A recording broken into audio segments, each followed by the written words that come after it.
There's two big reasons.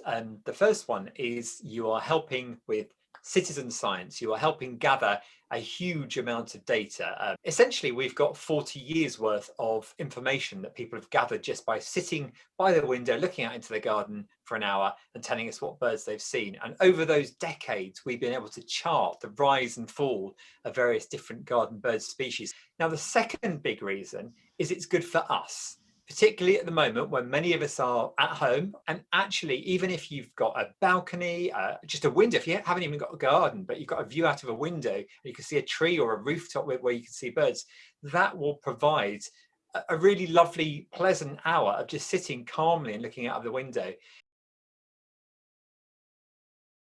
So the way to think about it is you are counting the highest number of any one species that you see at any one time. So let me give an example. You're sitting looking out of your window with a cup of tea and two sparrows arrive. One flies off, maybe a couple more join it. So after 5 or 10 minutes, you're looking at 3 sparrows together. Now, that's the number you give us. That's the highest number of sparrows you saw at any one time. So regardless of how many flew in and out of your garden in total, you're just looking for that highest number.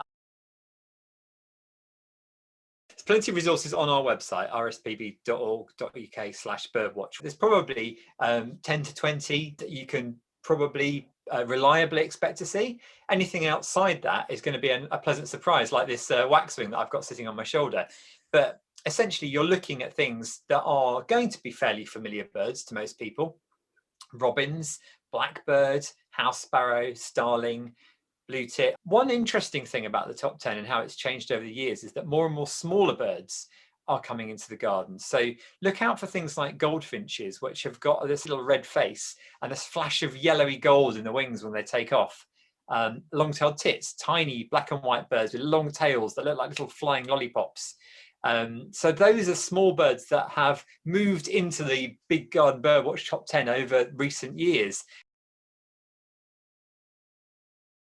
We do say that even if you see nothing, that information is useful because you are giving us a snapshot of a time and a place where there were no birds. It's useful data. Even if you sit for an hour and a collared dove pops in for 30 seconds and flies off again, you should still submit it because it's part of the science. It's just taking that little snapshot. So it's not a competition. You're not competing against other people to see who can see the most birds. You are just giving us a picture of what's going on.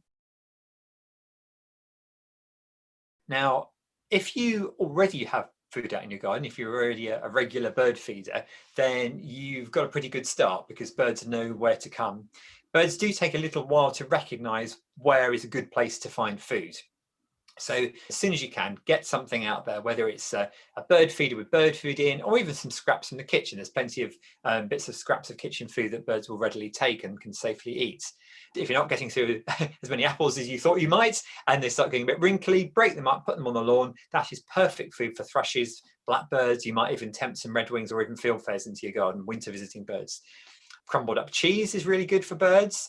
Dried fruit is good, but obviously be aware if you've got cats or dogs, that's not good for them. Cut up bits of bacon rind are good too. Any fat is good, but not runny fat. So don't use fat from your roasting tin, from your Sunday roast, because you've basically got meat juices kind of mixed in with quite runny fat, and that can stick to birds' feathers. It makes them really difficult to clean.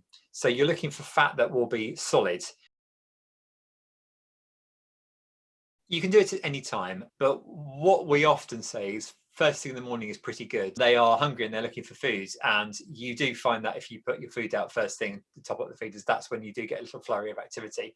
But having said that, fit it in around what you're doing. Don't stress about it. You can fit it in at any time of the weekend.